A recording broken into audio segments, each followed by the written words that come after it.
बिस्मिल्लाहिर्रहमानिर्रहीम। अस्सलामुअलैकुम dear students and dear viewers. First year commerce के टॉपिक जनरल जर्नल से रिलेटेड एक नई वीडियो के साथ एक नए लेक्चर को लेकर आपकी खिदमत में हाजिर हुए हैं। आज की हमारी इस वीडियो से न सिर्फ फर्स्ट ईयर कॉमर्स के स्टूडेंट्स फायदा उठा सकते हैं, बल्कि वो स्टूडेंट भी फायदा उठा सकते हैं जिनका बैकग्राउंड कॉमर्स का नहीं है, जैसा कि बीएस कॉमर्स के स्टूडेंट्स, बीबीए एमबीए के स्टूडेंट्स, बीकॉम और एमकॉम के स्टूडेंट्स, वो भी फायदा उठा सकते हैं जिनका बैकग्राउंड कॉमर्स नहीं है। बिस्मिल्लाह करके आज की क्लास हम शुरू करते हैं। हमारा टॉपिक जो चल रहा है, चैप्टर जो चल रहा है, उसका नाम है जनरल जर्नल। जनरल जर्नल से रिलेटेड अब तक हम 4 वीडियोस ऑलरेडी बना चुके हैं। आज ये हमारा 5th लेक्चर है और जो हमने सवाल उठाया है वो कराची बोर्ड का सवाल है और 2015 regular plus private question number 3 है। जानबूझकर हम ऐसे सवाल आप लोगों के लिए वीडियोस अपलोड उसकी कर रहे हैं जो कि थोड़े से कंपैरेटिवली डिफिकल्ट हैं और स्टूडेंट्स को आमतौर पर कुछ ना कुछ उसमें क्यूरी पेश आती रहती है। बिस्मिल्लाह करके आज की क्लास शुरू करते हैं और उम्मीद है कि आज का वीडियो लेक्चर भी आपको इंशाल्लाह जरूर पसंद आएगा। सबसे पहले सवाल के अंदर देखते हैं क्या लिखा हुआ है। द फॉलोइंग आर ट्रांजेक्शन, ये सारी ट्रांजेक्शन दी हुई हैं, completed by Ali air conditioners. Ali air conditioners ने ये सारी की सारी ट्रांजेक्शन कंप्लीट की हैं। तो सबसे पहले मुझे बताइएगा ये बात कि अली एयर कंडीशनर्स, आपने ऑर्गेनाइजेशन का नाम लिख दिया, उसके बाद आपने लिख दिया जनरल जर्नल। ऑर्गेनाइजेशन का नाम टॉप पर आता है। अगर ऑर्गेनाइजेशन का नाम सवाल में मौजूद नहीं हो तो आप XYZ कंपनी लिख सकते हैं।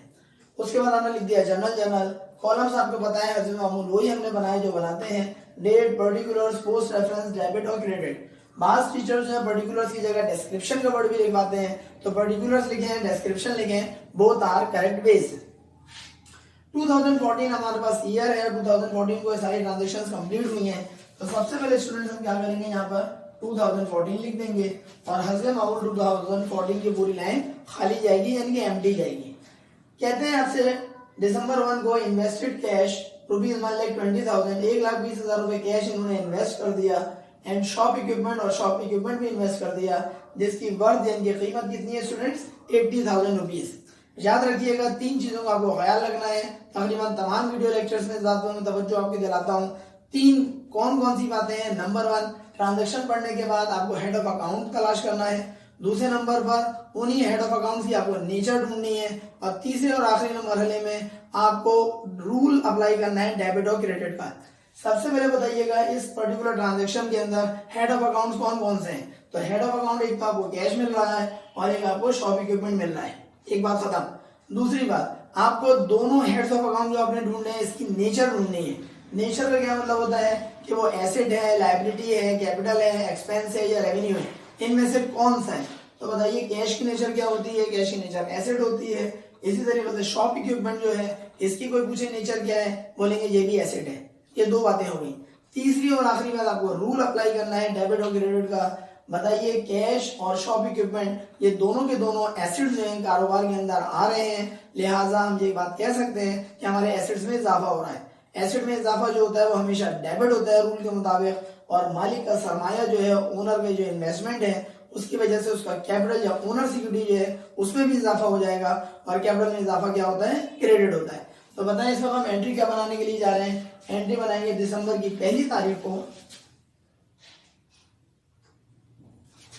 मालिक ने कैश इन्वेस्ट किया है, कैश आपका एसेट है, एसेट में इजाफा हो रहा है 1,20,000 से, और साथ साथ वो शॉप इक्विपमेंट भी लेकर आया है। शॉप इक्विपमेंट खुद एक एसेट है और इस एसेट में भी इजाफा हो रहा है।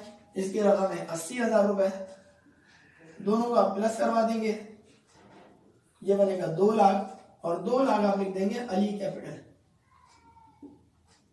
नरेशन क्या हो जाएगी, to record investment of various assets.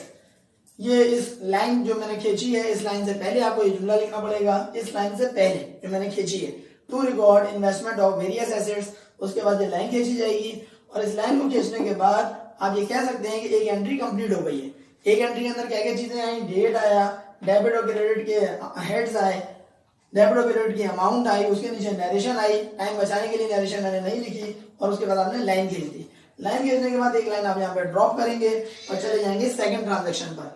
पढ़ते हैं क्या कह रहे हैं। 3 दिसंबर को कह रहे हैं पेड शॉप रेंट, शॉप पर किराया आपने अदा किया फॉर द मंथ, पूरे महीने का। महीना कौन सा है, दिसंबर है। बताए कितना किराया अदा किया, 10,000 रुपए। बाद स्टूडेंट यहाँ पे गलत एंट्री पास कर देते हैं, कहते हैं शॉप रेंट एक्सपेंस डेबिट और कैश क्रेडिट। याद रखिएगा स्टूडेंट्स, एक्सपेंस यहाँ पर नहीं कहलाएगा शॉप रेंट। तो पूछे क्यों नहीं कहलाएगा? देखिएगा दिसंबर की 3 तारीख को आप किराया पे कर रहे हैं महीने का। जब दिसंबर की 3 तारीख को किराया पे कर रहे हैं, इसका मतलब ये हुआ इन एडवांस पे कर रहे हैं। और जब भी आप पेमेंट एडवांस में करते हैं तो ये ऑर्गेनाइजेशन का एक्सपेंस नहीं कहलाता, बल्कि ये कहलाता है प्रीपेड। प्रीपेड क्या होता है? आपका एसेट होता है। और जब आपने एडवांस में पेमेंट कर दी तो ये आपका एसेट में इजाफा कहलाएगा। और एसेट में इजाफा जो है वो हमेशा होता है डेबिट। एंट्री क्या बनाएंगे? दिसंबर की तारीख है 3, prepaid shop rent debit. Prepaid आपका एसेट होता है, एसेट में इजाफा हो रहा है और एसेट में इजाफा आप कराते हैं डेबिट 10,000 रुपए से। और क्रेडिट आप करवा देंगे, चेक करिएगा कि आप पेमेंट कर चुके हैं। जब पे पेड, पेड का मतलब आप पेमेंट कर चुके हैं, लिहाजा कैश आपके पास हो जाएगा क्रेडिट। इस कैश क्रेडिट करने के बाद आपको जुमला लिखना है। और जुमला क्या है? To record paid shop rent in advance. जब आप जुमला यहाँ पे लिख देंगे उसके बाद ये वाली लाइन आप खींचेंगे जो स्वर में खींच रहा हूं, और ये लाइन भी आपको पेंसिल से खींचनी है। बताएं स्टूडेंट, सेकंड ट्रांजैक्शन के अंदर अगर हमने शॉप रेंट जो किराया हमने अदा किया दिसंबर की 3 नहीं होती, फर्ज करें आखिरी तारीखें होती, जैसे 28 दिसंबर होता, 29 दिसंबर होता, 30 से 31 वगैरह होता, महीने की आखिरी तारीखें होती, और उस वक्त आपने किराया अदा किया होता पूरे महीने का, रकम भले ही 10,000 रुपए होती, तो इसका मतलब ये होता कि वो आपका एक्सपेंस कहलाएगा। अब आप बोलेंगे एक्सपेंस क्यों बन गया? जब महीने के आखिर में आप पेमेंट करते हैं तो वो एक्सपेंस के तौर पर ट्रीट करेंगे, क्योंकि पूरा महीना तकरीबन एंड हो गया है। एंट्री फिर क्या बनाते? शॉप रेंट एक्सपेंस डेबिट और कैश क्रेडिट। लेकिन चूंकि ये किराया आपने जो अदा किया है वो बिल्कुल इब्तिदाई दिनों में पे कर दिया, दिसंबर की 3 तारीख को पे कर दिया, इब्तिदाई दिन कहलाएंगे ये महीने के, लिहाजा ये कहलाएगा आपका एडवांस। और एडवांस में जब भी पेमेंट की जाती है वो कहलाता है प्रीपेड। प्रीपेड का मतलब होता है एडवांस आपने पेमेंट कर दी। प्रीपेड की नेचर क्या होती है? एसेट, एसेट में इजाफा हो रहा है, दूसरी तरफ कैश में कमी हो रही है। 15 दिसंबर को देखें क्या हो रहा है? Received repair income. जाहिर सी बात है, अली एयर कंडीशनर है तो ये एयर कंडीशनर की रिपेयर करते होंगे, मरम्मत करते होंगे। इन्होंने मरम्मत करी और उसके एवज में इनको इनकम हासिल हो रही है कैश की सूरत में। कितने पैसे? 20,000 रुपए। हेड ऑफ अकाउंट कौन कौन होगा? एक तो कैश हो गया, क्योंकि कैश आपको मिल रहा है, कैश आपका एसेट है। एसेट में बताएं क्या हो रहा है? इजाफा। एसेट में इजाफा होता है डेबिट। रकम कितनी है आपके पास? 20,000 रुपए। पता है स्टूडेंट्स, क्रेडिट में क्या जाएगा? क्रेडिट में जाएगा रिपेयर इनकम। रिपेयर इनकम क्या होती है भाई? इनकम में इजाफा हो रहा है और इनकम में इजाफा रेवेन्यू में इजाफा कहलाएगा, और रेवेन्यू में इजाफा होता है क्रेडिट। लिहाजा रिपेयर इनकम को आप करवाएंगे क्रेडिट। नरेशन क्या हो जाएगी? To record received repair income. Income जो है वो आपने हासिल कर ली। नेक्स्ट ट्रांजेक्शन में आप देखते हैं 25 दिसंबर को देखें क्या हो रहा है? यौम विलादत कायदे आज़म मोहम्मद अली जिन्ना। 25 दिसंबर को देखें क्या हो रहा है? Rendered services. रेंडर्ड का मतलब होता है आपने गेव यानी कि दे दी, सर्विसेज आपने दे दी। कितने रुपए आपको मिल रहे हैं? 30,000 रुपए। सवाल है क्या वाकई में मिल रहे हैं? नहीं भाई, मिल नहीं रहे, ऑन क्रेडिट है। ऑन क्रेडिट का मतलब होता है ऑन अकाउंट। ऑन अकाउंट बोले, ऑन क्रेडिट बोले, इसका मतलब है उधार। 30,000 रुपए ऑन क्रेडिट के हवाले से आपने सर्विसेज दे दी सामने वाली पार्टी को। बताएं, जब सर्विसेज दे दी तो पैसे आपको मिले? जवाब है 1 रुपया भी नहीं मिला। जब नहीं मिला तो फिर आपके लिए क्या कहलाएगा? आप बोले हमारे लिए कहलाएगा रिसीवेबल। हमें उस पार्टी से पैसा लेना है। क्यों लेना है भाई? क्योंकि उसने तो 1 रुपया भी हमको पे नहीं किया। जब पे नहीं किया तो हमारे लिए रिसीवेबल कहलाएगा। रिसीवेबल की नेचर क्या होती है? बिल्कुल सही कह रहे हैं, बिल्कुल सही सोच रहे हैं। रिसीवेबल की नेचर एसेट होती है। एसेट में इजाफा हो रहा है। जी हाँ, इजाफा हो रहा है। इजाफा क्यों? क्योंकि अब हम उस पार्टी से जिसको हमने सर्विसेज दी हैं पैसा लेने के काबिल हैं। रिसीवेबल में इजाफा डेबिट होता है, लिहाजा हम यहाँ पे करेंगे दिसंबर की 25 तारीख सर्विस रिसीवेबल डेबिट। रिसीवेबल आपका एसेट है, एसेट में इजाफा हो रहा है। रकम बताइएगा 30,000 रुपए। सोच के बताइएगा कि आपकी इनकम हो गई या इनकम नहीं हुई। याद रखिएगा ये आपकी इनकम हो चुकी है। सवाल ये पैदा होता है 1 रुपया भी हाथ में नहीं आया, इनकम किस बात की? तो याद रखिएगा यहाँ पर अकाउंटिंग का एक प्रिंसिपल है और उस प्रिंसिपल के मुताबिक जो कि एक्रूअल बेसिस कहलाता है, ACCRUAL, accrual basis of accounting ये बात बताती है कि अगर आपने सर्विसेज दे दी हूं और सर्विसेज देने के बाद आपको भले कैश मिल जाए वो भी आपकी इनकम, और अगर आपको कैश ना मिले तब भी आपकी इनकम। ये एक्रूअल बेसिस ऑफ अकाउंटिंग का एक हिस्सा है। और इसी एक्रूअल बेसिस ऑफ अकाउंटिंग का दूसरा हिस्सा एक्सपेंस से रिलेटेड है। वो क्या कहता है कि अगर आप सर्विसेज हासिल कर चुके हो और उसके एवज में कैश दे दें तब भी आपका एक्सपेंस, और सर्विसेज हासिल कर चुके हो उसके एवज में कैश आपने नहीं दिया, पेमेंट आपने नहीं की, तब भी आपका एक्सपेंस। ये दो हिस्से हैं, चाहे तो नेट पर सर्च कर सकते हैं।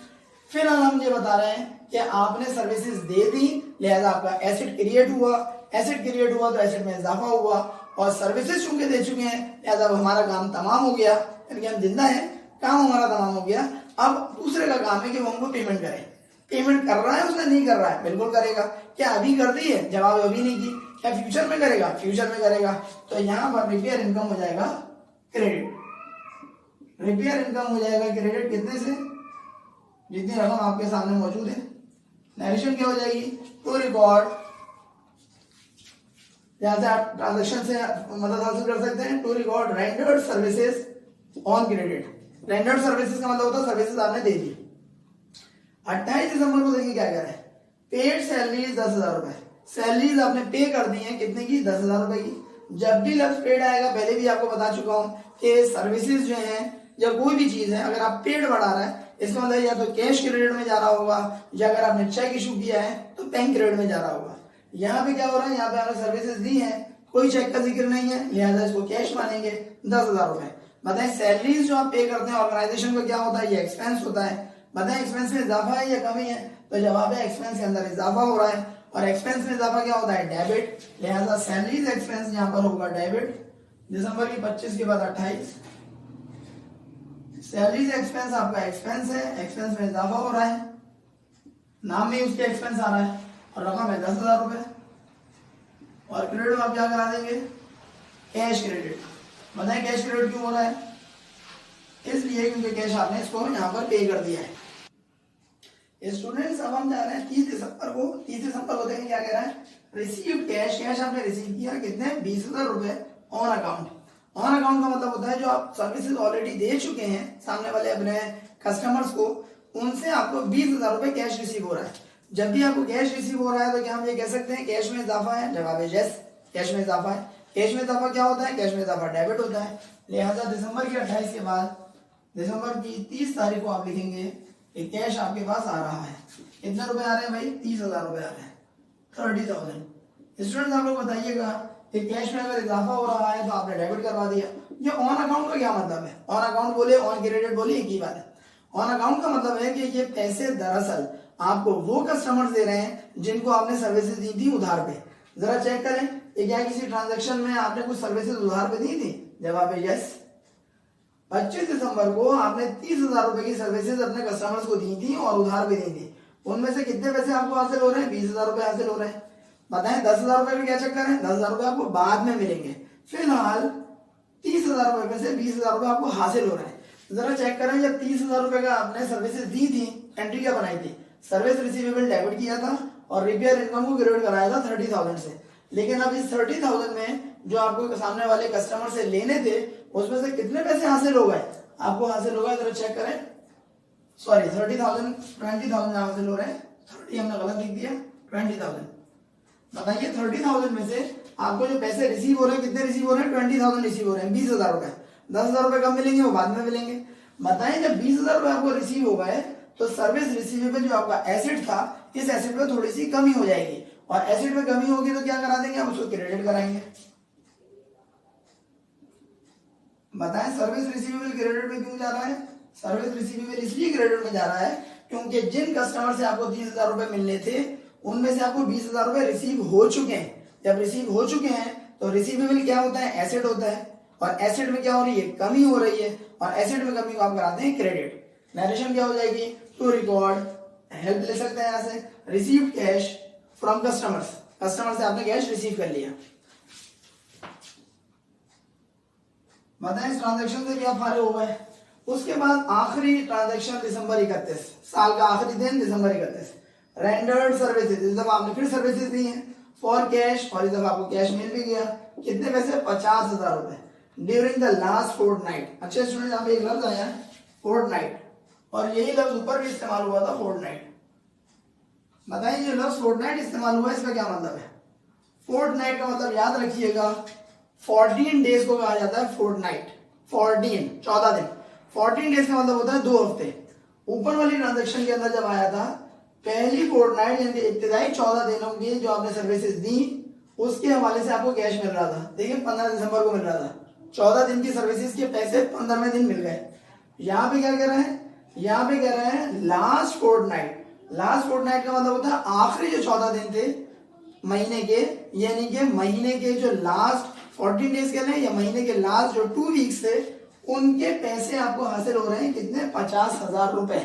बताएं 50,000 रुपए जब आपको हासिल हो गए, तो क्या जब हासिल हो गए तो आप एंट्री के तौर पे क्या है आप बना सकते हैं, यहाँ पर बनाएंगे कैश आपका डेबिट होगा, क्योंकि कैश आपको हासिल हो रहा है। डेट बताइएगा दिसंबर 31। कैश आपको मिल रहा है, कितना कैश मिल रहा है, 50,000 रुपए। और इनकम में भी आपकी इजाफा हो रहा है और 50,000 रुपए। इनकम के तौर पे देखें वही हम हेड यूज कर रहे हैं, रिपेयर इनकम, और इधर भी रिपेयर इनकम आ जाएगा। रिपेयर इनकम आपका हो जाएगा क्रेडिट, और रिपेयर इनकम जो क्रेडिट हो जाएगा वो 50,000 से होगा। एडिशन इसी क्या हो जाएगी, तो record cash received for repair income. एक स्टूडेंट्स आखिर में मैं एक दफा फिर आपकी तवज्जो इस तरफ मबजूल करा दूं कि अगर आपने कैश रिसीव कर लिया हो तब भी आपकी इनकम कहलाती है। बोर्ड पे आप तवज्जो रखिए, कैश डेबिट हुआ, रिपेयर इनकम क्रेडिट हुआ, इसका मतलब कैश मिला, आपकी इनकम में इजाफा हुआ। लेकिन अगर जैसे हम बात करें इस ट्रांजैक्शन की जो कि आपके पास मौजूद है 25 दिसंबर की, यहाँ पे मुझे बताइए कि आपको कैश मिला था। आप बोलेंगे 1 रुपया भी कैश नहीं मिला था, लेकिन क्या इनकम हो गई थी, जवाब इनकम हो गई थी। इसका मतलब ये हुआ कि अगर कैश मिल जाए तब भी आपकी इनकम बन जाती है। अगर कैश आपको नहीं मिले लेकिन आपको वो कैश बाद में भले मिलेगा, लेकिन आप सर्विसेज दे चुके हो तब भी आपकी इनकम बन जाएगी। बिल्कुल इस तरह लास्ट ट्रांजेक्शन में भी ये हो रहा था, कैश हमें मिल रहा था और ये हमारी इनकम में कन्वर्ट हो रहा था। इनकम से इस बात का कोई लेना देना नहीं है कि पैसे मिल गए हैं पैसे नहीं मिले। बहुत सारे स्टूडेंट्स इस हवाले से कंफ्यूज रहते हैं। मैं आपको क्या बात इन्फॉर्म कर रहा हूँ, मैं ये इन्फॉर्म कर रहा हूँ कि अगर आप सर्विसेज दे चुके हो और सर्विसेज देने के बाद आपको अगर पैसा मिल जाए, यानी कि if cash has been received, तो आपकी इनकम हो गई। If cash has not been received, तब भी आपकी इनकम हो गई, क्योंकि आप सर्विसेज दे चुके हैं। ये तो इनकम के हवाले से कंसेप्ट है। एक्सपेंस के हवाले से कंसेप्ट क्या है, एक्सपेंस के हवाले से कंसेप्ट ये है कि if cash has been paid और अगर cash has not been paid, दोनों सूरतों में अगर आप सर्विसेज हासिल कर चुके हैं तो आपका ये एक्सपेंस कहलाएगा। ये है हमारे पास एक्रूअल बेसिस ऑफ अकाउंटिंग, और सारी की सारी अकाउंट जो है उसके जो बहुत सारे प्रिंसिपल्स हैं उनमें से ये एक मखसूस प्रिंसिपल है जो कि ऑर्गेनाइजेशंस को फॉलो करना पड़ता है। उम्मीद है स्टूडेंट्स आपको हमारी आज की वीडियो लेक्चर भी पसंद आएगा, जिसके अंदर हमने आपको जनरल से रिलेटेड एक और अहम सवाल करवाया है। उम्मीद करता हूं कि आप इस वीडियो लेक्चर से फायदा उठाते हुए रिमेनिंग क्वेश्चन जरूर सॉल्व करेंगे। अगर आपको हमारी वीडियो पसंद आए अपने फ्रेंड्स में लाजमी इसको शेयर करें, और इस हमारी वीडियो को लाइक और कमेंट करना बिल्कुल नहीं भूलिएगा। चैनल सब्सक्राइब ना किया हो तो चैनल को सब्सक्राइब करके बेल आइकन पर लाजमी क्लिक करें, ताकि आपको हमारी नई वीडियोस की अपडेट्स फौरन मिल सके। अगली वीडियो लेक्चर तक के लिए अपने टीचर और अपने दोस्त सर अली अहमद को इजाजत दीजिए। अस्सलाम वालेकुम।